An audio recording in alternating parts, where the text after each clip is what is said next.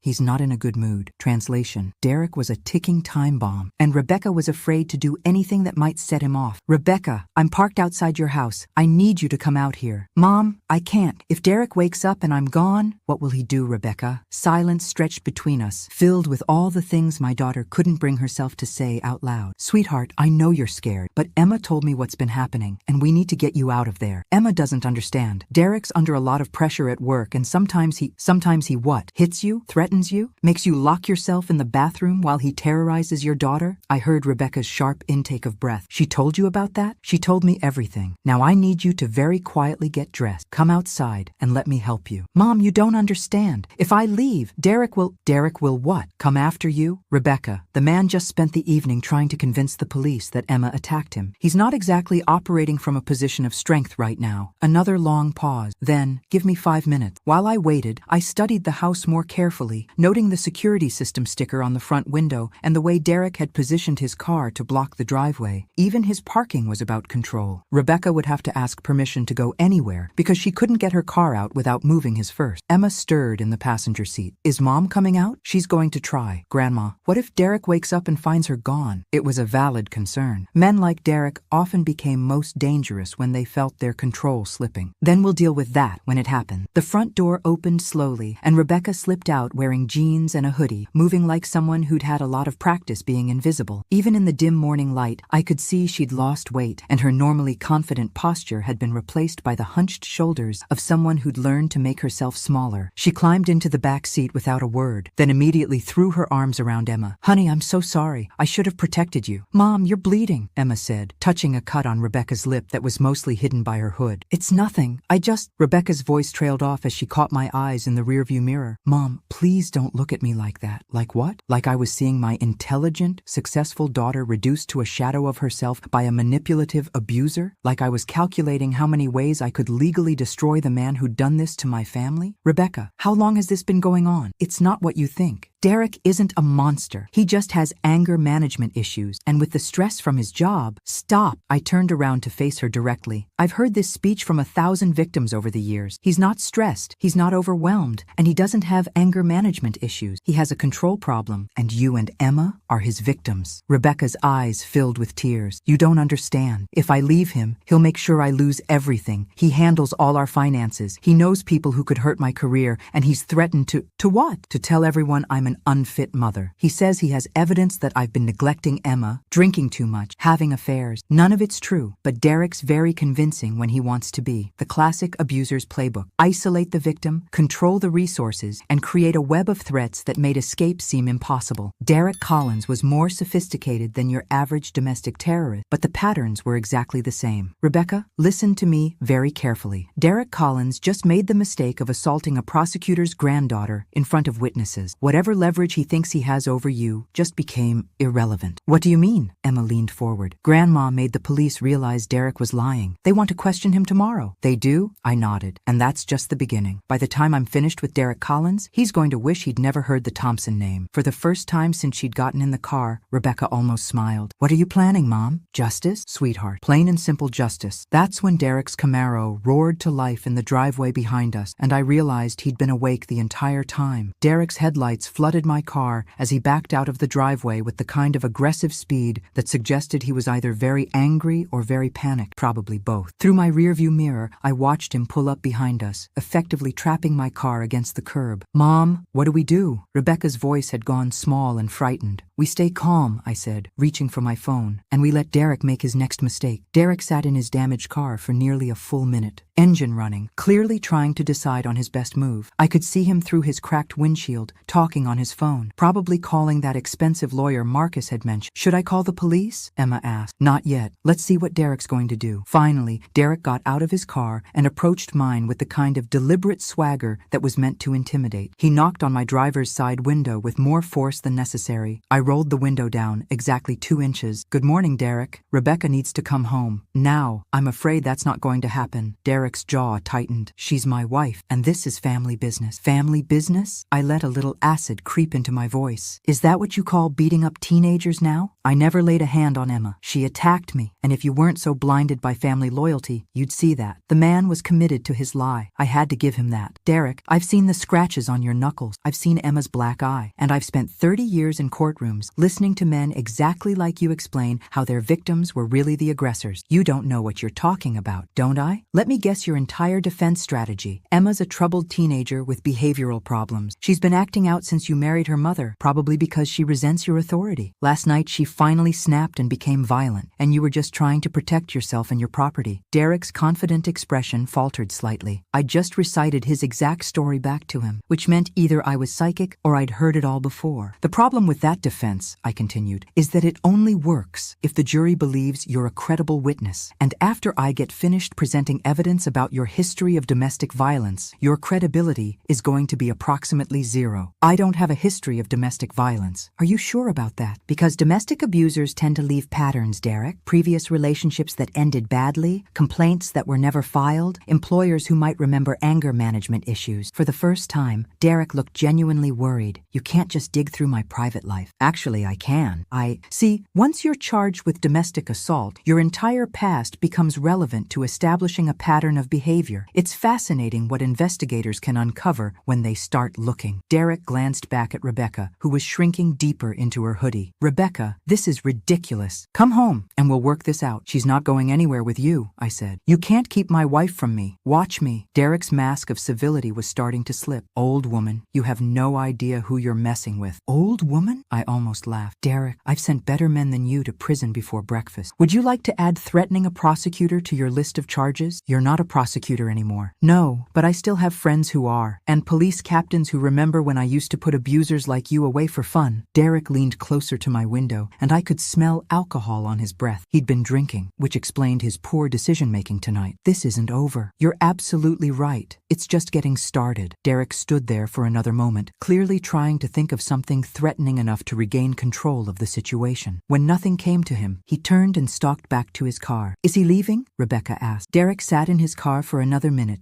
then slowly drove away. But something about his body language suggested this was a strategic retreat, not a surrender. "What now?" Emma asked. I started my car and pulled away from the curb. "Now we go somewhere safe while I make some phone calls." "Where?" "My house. And then I'm going to introduce Derek Collins to some people who specialize in making domestic abusers' lives very uncomfortable." 20 minutes later, we were sitting in my kitchen while I brewed coffee and made a list of everyone I was going to call. Rebecca and Emma huddled together on my couch, both looking shell-shocked by the night's events. "Mom," Rebecca said quietly, "what if Derek's lawyer is really good? What if he finds a way to make this all go away?" I looked up from my legal pad, where I'd been writing names and phone numbers. "Sweetheart, Derek Collins thinks he's playing chess, but he doesn't realize he just challenged a grandmaster." "What do you mean?" "I mean, Derek made 3 crucial mistakes tonight. First, he put his hands on my granddaughter. Second, he underestimated how thoroughly I document everything when I'm building a case. And third, he assumed that being out of the prosecutor's office meant I was out of the game." I picked up my phone and dialed the first number on my list. "Sarah Martinez? It's Maggie Thompson. I know it's early, but I need a favor." Sarah Martinez was a private investigator who'd worked with my office for years, specializing in domestic abuse cases. She was also the kind of woman who considered destroying abusive men a personal hobby. "Maggie, I heard you retired. How's civilian life treating you?" "Not as quiet as I'd hoped." "Sarah, I need a complete background check on someone. Derek Collins, married to my daughter, and I need it fast." "This is personal?" "Very. Give me his full name, date of birth if you have it, and current address. I'll have something for you by tomorrow afternoon." After I hung up, Rebecca stared at me with something that might have been awe. "You're really going after him, aren't you, honey? Derek Collins has no idea what he's unleashed, but he's about to learn." That's when my doorbell rang, and I realized Derek had followed us. Through my front window, I could see Derek standing on my porch, holding what looked like a bouquet of flowers and wearing his most charming smile. The transformation was remarkable. Gone was the angry, threatening man from an hour ago, replaced by someone who looked like he should be selling insurance or running for mayor. "He brought flowers," Emma said incredulously. "Manipulators often escalate to grand gestures when intimidation fails," I explained, not moving toward the door.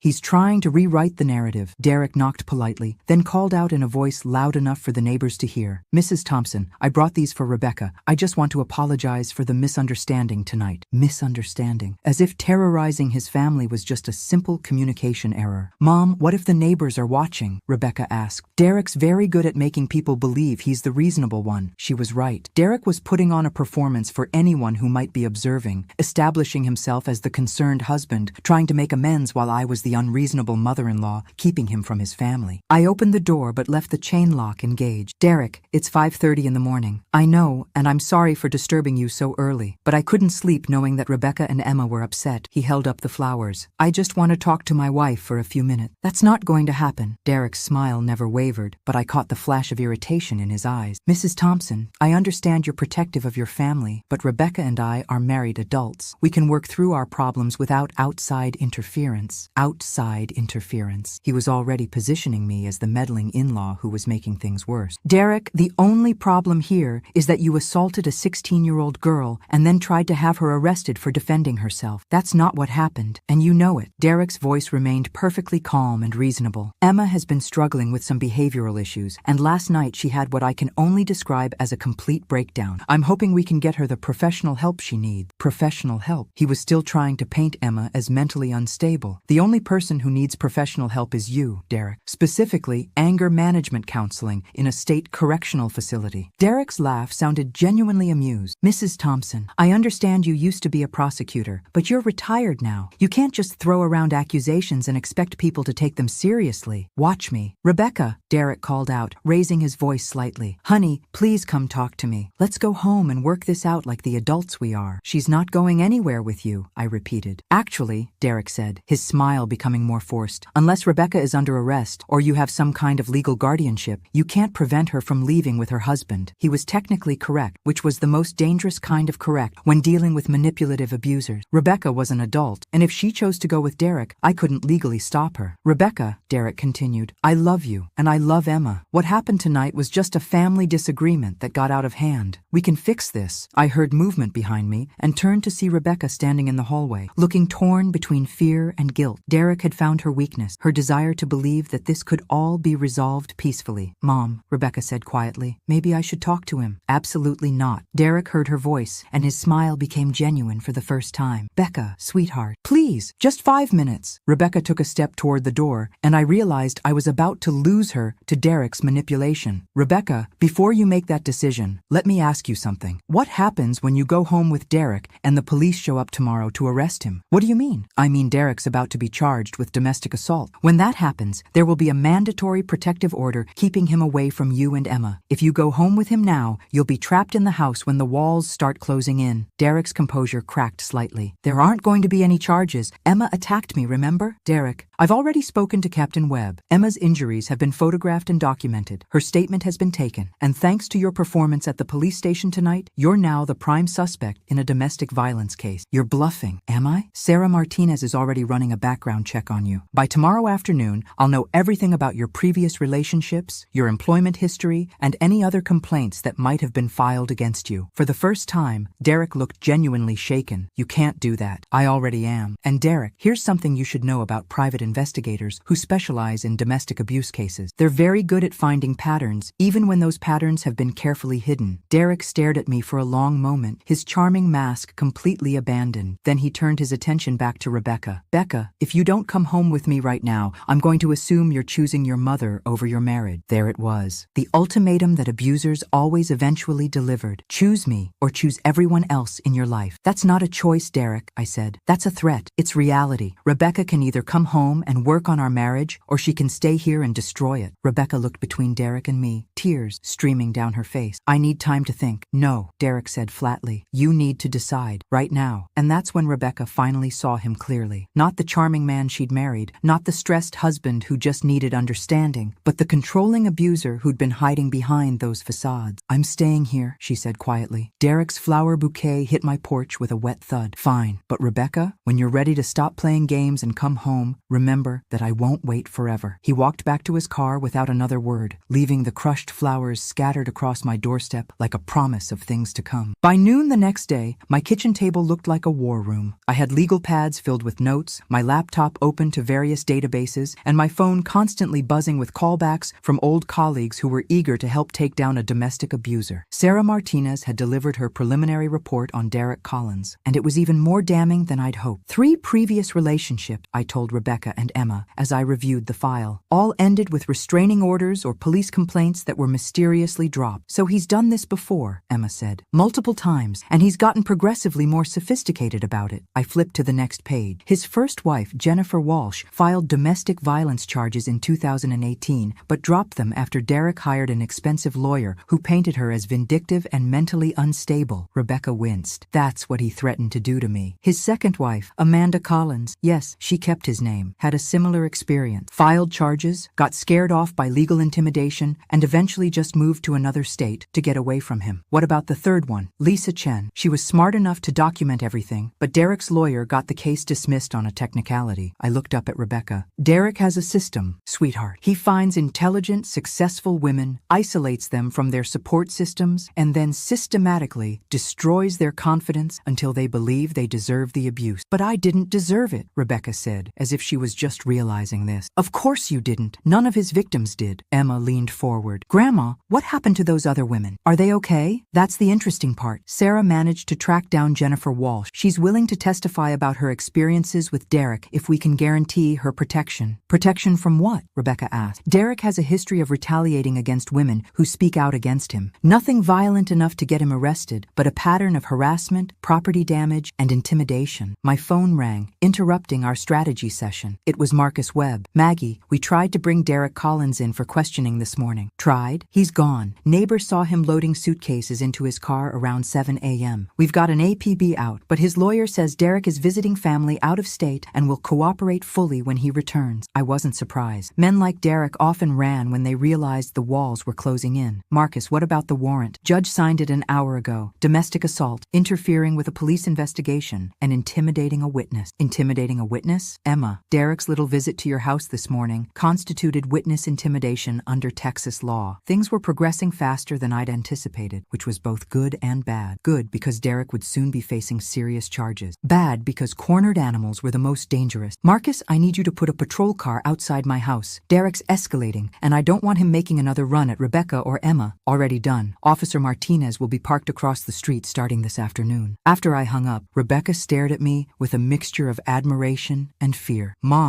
what if Derek decides to do something really crazy? What if he comes back with a gun or something? It was a valid concern. Domestic violence situations became exponentially more dangerous when the abuser felt trapped. Sweetheart, that's why we're being careful. That's why we have police protection. And that's why Derek is going to discover that attacking a prosecutor's family comes with consequences he never imagined. What do you mean? I pulled up another file on my laptop. Remember how Derek threatened to destroy your reputation and career? Two can play that game. Mom, what did you do? I called Judge Harrison. You remember her. She used to work with me in the DA's office. She's now on the family court bench, and she's very interested in Derek's pattern of domestic abuse. Why would she care? Because Derek's been married 3 times. Rebecca, which means there are probably custody issues with children from previous relationships. Judge Harrison is going to review all of Derek's family court cases to see if there are patterns of abuse that previous judges missed. Emma looked up from her phone. Grandma, I just Googled Derek's name. There are already news articles about him being wanted for domestic assault. Local news? No, it's on some kind of legal blog. Listen to this. Local businessman Derek Collins, wanted on domestic violence charges, has a history of abusing women and escaping prosecution through legal intimidation. I almost smiled. That would be Janet Morrison's blog. She's a legal journalist who specializes in exposing domestic abusers who use the system to continue their abuse. You called her too? I called everyone, sweetheart. Derek Collins is about to discover that his carefully constructed life is built on quicksand. Rebecca looked overwhelmed. Mom, what if this makes him more dangerous? What if he decides he has nothing left to lose? Before I could answer, Officer Martinez knocked on my front door. But when I looked through the window, I saw her talking urgently into her radio. Mrs. Thompson, she called out, I need you and your family to stay inside. We just got a report that Derek Collins' car was spotted 2 blocks from here. That's when I heard the sound of breaking glass from my backyard. The sound came from my kitchen window, followed immediately by the thud of something heavy hitting my kitchen floor. Officer Martinez was already calling for backup as I herded Rebecca and Emma into my front hallway, away from any windows. Stay down and stay together, I told them, feeling the familiar adrenaline surge that came with genuine danger. Through my kitchen doorway, I could see a brick lying among shattered glass on my floor, with what looked like a note wrapped around it. Derek's signature move, apparently, dramatic gestures designed to terrorize his victims. Mrs. Thompson, Officer Martinez called from outside. I'm coming in through your front door. Derek Collins is not in the immediate area, but we're treating this as an active threat. I unlocked the door for her, and Martinez entered with her weapon drawn, moving through my house with practiced efficiency. She was young, but clearly experienced, checking sight lines and potential hiding spots before declaring the house secure. He's gone for now, she said, holstering her weapon. But he left you a message. Using a pair of tongs from my kitchen drawer, Martinez carefully unwrapped the note from around the brick. Even from across the room, I could see Derek's distinctive handwriting. This doesn't end until you stop interfering. Classic intimidation tactic, I told Rebecca and Emma, who were both pale and shaking. Derek's trying to scare us into backing down. It's working, Emma said quietly. No, sweetheart. It's just proving that we're on the right track. Men like Derek only resort to property damage when their other methods of control stop working. Martinez was photographing the brick and note, treating it like the evidence it would become. Mrs. Thompson, I strongly recommend that you and your family consider staying somewhere else tonight. Derek Collins is clearly unstable, and throwing bricks through windows suggests he's escalating toward more serious violence. Where would we go? Rebecca asked. I have a colleague who runs a safe house for domestic violence victims, Martinez said. It's specifically designed for situations like this. The idea of hiding in a safe house rankled me. I'd spent 30 years putting criminals behind bars, not running from them. But I also had Rebecca and Emma to consider, and their safety was more important than my pride. Let me make some calls first, I said. But before I could reach for my phone, it rang. The caller ID showed Derek's number. Don't answer it, Martinez said immediately. Actually, I think I should. Put it on speaker. Martinez nodded reluctantly as I accepted the call. Hello, Derek. Mrs. Thompson. Derek's voice sounded different, calmer, but with an undertone of barely controlled rage. I hope you got my message. I did. Destruction of property, criminal mischief, and continued intimidation of witnesses. You're really racking up the charges. Derek laughed, but there was no humor in it. You think you're so smart, don't you? You think you can destroy my life and I'll just sit back and take take it. Derek, you destroyed your own life the moment you decided to beat up my granddaughter. Emma's not your granddaughter anymore. Neither Rebecca nor Emma are your family. They're mine, and I decide what happens to them. The possessive language was chilling. Derek genuinely believed he owned Rebecca and Emma, which made him infinitely more dangerous. Derek, where are you? Somewhere you'll never find me. But don't worry. Mrs. Thompson, I'll be in touch. The line went dead, and Martinez immediately got on her radio to report the call. This just became a federal case, she told me, threatening witnesses across state lines, fleeing to avoid prosecution. The FBI will want to talk to all of you. Good, I said. The more agencies looking for Derek, the faster we'll catch him. But even as I said it, I knew Derek Collins wasn't finished with us. Men like him didn't give up easily, especially when they felt their carefully constructed world crumbling around them. Grandma, Emma said, I'm scared. What if Derek decides he can't have Mom, so nobody can? It was the question I'd been dreading, because it was the most logical escalation for someone like Derek. When domestic abusers lost control completely, they often turned to murder-suicide as their final act of possession. That's not going to happen, I said firmly. How can you be sure? Because Derek Collins is about to learn that threatening a Thompson woman was the biggest mistake of his criminal career. That's when my phone buzzed with a text from an unknown number. Check your email. Derek's not as smart as he thinks he is. A friend. I opened my laptop and found an email with a video attachment. The sender was listed as Justice for Women, which wasn't a name I recognized. What is it? Rebecca asked. I clicked play on the video and Derek's face filled my screen. He was sitting in what looked like a motel room, talking to someone off camera. The old lady thinks she can intimidate me, Derek was saying, but I've got plenty of experience dealing with women who don't know their place. The person behind the camera asked, what are you going to do? Derek's smile was cold and calculating. Whatever it takes to get my family back. And if I can't have them, I'll make sure Margaret Thompson regrets the day she decided to interfere in my marriage. The video ended, and we all sat in stunned silence. Who sent this? Officer Martinez asked. I don't know, but I think Derek Collins just confessed to planning further violence against my family. That's when I realized Derek had made his fourth and final mistake. He'd underestimated not just me, but everyone else who was willing to help bring down a domestic abuser. The hunter was about to become the hunted. The FBI task force that assembled in my living room the next morning looked like something from a crime drama. Special Agent Sarah Chen, a specialist in domestic terrorism and stalking cases, sat across from me with the kind of focused intensity that comes from hunting dangerous predators for a living. Mrs. Thompson, Agent Chen said, the video you received yesterday is incredibly valuable evidence, but we need to discuss the source. Justice for Women isn't just a random email address. It's connected to a network of domestic violence survivors who conduct their own investigations. Vigilantes? I asked. More like a support network with excellent technical skills. One of Derek Collins' previous victims, Jennifer Walsh, has been tracking his activities for years. She's the one who recorded that video. Rebecca looked up from her coffee. You mean she's been following Derek? In a manner of speaking. After Derek's harassment following their divorce, Jennifer developed some impressive surveillance skills. She's been documenting his pattern of abuse across multiple relationships. Agent Chen opened her laptop and showed us a file that was remarkably comprehensive. Photos of Derek with various women, copies of police reports that had been filed and dropped, medical records showing injuries consistent with domestic abuse, and financial records showing Derek's pattern of isolating his victims economically. Jennifer Walsh has been building a federal case against Derek for 3 years, Agent Chen continued. Your granddaughter's assault was just the final piece of evidence we needed. Emma looked amazed. So there are other people trying to stop Derek? A whole network of them. Derek Collins made the mistake of abusing women who were intelligent, resourceful, and unwilling to let him continue victimizing others. I felt a surge of admiration for these women. They'd turned their trauma into a weapon against their abuser, creating exactly the kind of systematic response that men like Derek never anticipated. Agent Chen, what's Derek's current status? We tracked him to a motel outside Austin. He's been using burner phones and paying cash, but Jennifer Walsh has been monitoring his credit cards and known associates. We should have him in custody within the next 24 hours. And then what happens? Federal charges for interstate flight to avoid prosecution, witness intimidation, and interstate stalking. Combined with the local domestic assault charges, Derek Collins is looking at significant prison time. Rebecca had been quiet throughout the briefing, but now she spoke up. Agent Chen, what happens to women like me, the ones who stayed too long, who didn't fight back soon enough? Agent Chen's expression softened. Ms. Collins, domestic abuse is a crime, not a character flaw. The only person responsible for Derek's actions is Derek himself. But I should have protected Emma better. You survived, and when you had the opportunity to escape, you took it. That's what matters. My phone rang, interrupting the conversation. The caller ID showed an unknown number, but Agent Chen nodded for me to answer it. Mrs. Thompson, Derek's voice was tight with controlled fury. I hope you're enjoying your little FBI meeting. Agent Chen immediately started tracing the call while I kept Derek talking. Derek, where are you? Close enough to watch. You know what I've realized, Mrs. Thompson? You're not nearly as smart as you think you are. Really? Because from where I'm sitting, you're the one hiding in motels and making desperate phone calls. Derek's laugh was harsh. You think this is over? You think arresting me will solve anything? There are plenty of other women out there, Mrs. Thompson. Younger women, more vulnerable women. And when I get out of prison, I'll find them. The threat was chilling, but also revealing. Derek was already planning his next cycle of abuse, which meant he had no intention of changing his behavior. Derek, you're not getting out of prison. Not for a very long time. We'll see. I have excellent lawyers, and I'm very good at convincing people that I'm the victim in this situation. Agent Chen held up a tablet showing Derek's location. He was calling from a cell tower less than 2 miles away. Derek, I said, there's something you should know. You're not the only one who's good at investigation. What's that supposed to mean? It means Jennifer Walsh has been documenting your crimes for 3 years. Amanda Collins kept detailed records of your abuse. Lisa Chen has medical records proving what you did to her. You're not facing one victim, Derek. You're facing all of them. For the first time, Derek's voice lost its confident edge. That's impossible. Is it? You thought you could terrorize women into silence, but what you actually did was create a network of survivors who were determined to stop you. Agent Chen was already mobilizing her team, but she held up a finger indicating I should keep Derek on the line. Derek, it's over. Turn yourself in, and maybe you can avoid some of the more serious federal charges. No, Derek said, his voice becoming increasingly agitated. This isn't over. If I can't have my family back, then nobody wins. The line went dead, and Agent Chen immediately got on her radio. All units, Derek Collins is mobile and making threats. Consider him armed and extremely dangerous. Emma grabbed my hand. Grandma, what did he mean when he said nobody wins? Before I could answer, Officer Martinez burst through my front door. Mrs. Thompson, Derek Collins just drove past your house. He's circling the block. Agent Chen drew her weapon. Everyone away from the windows. Now, that's when we heard Derek's car pull into my driveway, and I realized he'd decided to make his final stand. Derek Collins sat in his damaged Camaro in my driveway for exactly 4 minutes, engine running, while FBI agents and local police surrounded my house. Through my front window, I could see him gripping his steering wheel and staring at my front door with the kind of intensity that comes from a man who's lost everything and decided to take everyone else down with him. Mrs. Thompson, Agent Chen said quietly, I need you and your family in the back bedroom, now. But I'd spent 30 years facing down criminals in courtrooms, and I wasn't about to hide from Derek Collins in my own home. Agent Chen, let me talk to him. Absolutely not. I know men like Derek. Right now, he's deciding between surrender and suicide, probably taking us with him. If he's going to listen to anyone, it'll be me. Emma grabbed my arm. Grandma, don't go out there. Sweetheart, I'm not going outside. But Derek called me for a reason. He wants to talk. Agent Chen considered this for a moment, then nodded reluctantly. Keep him talking, but stay away from windows and doors. I picked up my phone and called Derek's number. He answered on the first ring. Mrs. Thompson, Derek, you're surrounded. There's no way out of this except through surrender. I know. His voice was eerily calm. I've been thinking about what you said, about Jennifer and Amanda and Lisa, about all of them working together against me. They're not working against you, Derek. They're working for justice. Justice. Derek repeated the word like it tasted bitter. You know what's funny? I actually loved Rebecca. I loved Emma too, in my own way. No, Derek, you don't love people by terrorizing them. I was trying to protect them, to make them strong, to teach them how the world really works. It was the classic abuser's rationalization, turning violence into education and control into love. Derek, hitting a 16-year-old girl isn't protection, it's assault. Emma needed discipline. She was disrespectful, rebellious. If Rebecca had supported me instead of undermining my authority, Rebecca was protecting her daughter from an abuser. Derek was quiet for a moment, and I could hear sirens approaching from multiple directions. More backup was arriving, which meant the situation was escalating toward its conclusion. Mrs. Thompson, do you want to know what I realized sitting out here? What's that, Derek? I realized that you're right. I am exactly what you said I am. A predator. A man who hurts women because it makes me feel powerful. The admission was startling. Most abusers went to their graves denying what they were. Derek, if you understand that, then you can change. No, I can't. I've tried, Mrs. Thompson. After Jennifer, after Amanda, after Lisa, I swore I'd be different with Rebecca. I lasted maybe 6 months before I started finding reasons to get angry. Agent Chen was watching me intently, probably trying to determine whether Derek was having a breakdown or planning something violent. Derek, you can get help. There are programs for men like me. Mrs. Thompson, I've been to therapy. I've taken anger management classes. I've read every book on healthy relationships ever written. And you know what I learned? What? I learned that I'm very good at convincing therapists that I'm making progress while I continue abusing women. I'm a predator, Mrs. Thompson, and predators don't change. We just get better at hiding what we are. The honesty was chilling, but it also confirmed what I'd always believed about men like Derek. They didn't abuse women because they couldn't control their anger. They abused women because they enjoyed the control. Derek, what are you planning to do? I'm planning to make sure I never hurt another woman again. Before I could ask what that meant, Derek's car door opened. Agent Chen immediately got on her radio, coordinating with the tactical team that had taken positions around my house. Derek walked slowly toward my front door, his hands visible and empty. He looked smaller somehow, as if finally acknowledging what he was had deflated his entire presence. Derek, I called out through the door, what do you want? I want to apologize to Emma and Rebecca. I want to tell them that none of this was their fault. You can do that in court. No, Mrs. Thompson, I can't. That's when I saw the small device in Derek's hand. At first I thought it was a phone, but then I realized it was a detonator. Agent Chen, I said quietly, Derek's got a bomb. The next 30 seconds moved like a slow-motion nightmare. Agent Chen was shouting into her radio. Tactical officers were repositioning, and Derek was walking calmly toward my front porch. Derek, I called out, think about what you're doing. I am thinking. For the first time in years, I'm thinking clearly. This won't solve anything. It'll solve everything, Mrs. Thompson. Rebecca and Emma will be safe. Jennifer and Amanda and Lisa will be safe. Every woman I might have met in the future will be safe. Derek stopped at my front door and pressed his face against the glass. Tell Emma and Rebecca that I'm sorry. Tell them they deserved better than me. Derek, don't. The explosion wasn't as large as I'd expected. Derek had positioned himself away from the house, sacrificing any chance of taking us with him. The tactical team later determined that he'd rigged a small device designed to kill only him, probably stolen from his construction company. When the smoke cleared, Derek Collins was gone, and the nightmare that had terrorized my family was finally over. 3 months later, I sat in my kitchen reading Jennifer Walsh's email about the foundation she was starting for domestic abuse survivors. Rebecca had gone back to school to get her counseling degree, saying she wanted to help other women recognize the warning signs she'd missed. Emma was seeing a therapist and doing remarkably well, showing the kind of resilience that made me proud to be her grandmother. Derek Collins had been right about one thing. Predators don't change. But what he'd underestimated was the strength of the women he'd tried to destroy. We didn't just survive him. We turned our survival into a weapon against every man like him. And that, I thought as I poured my morning coffee, was the best kind of justice. The coffee was still hot when my phone rang. Another grandmother, another frightened voice, another story that started with, I got a call in the middle of the night. I reached for my legal pad and started taking notes. After all, Margaret Thompson wasn't finished with men like Derek Collins. Not by a long shot.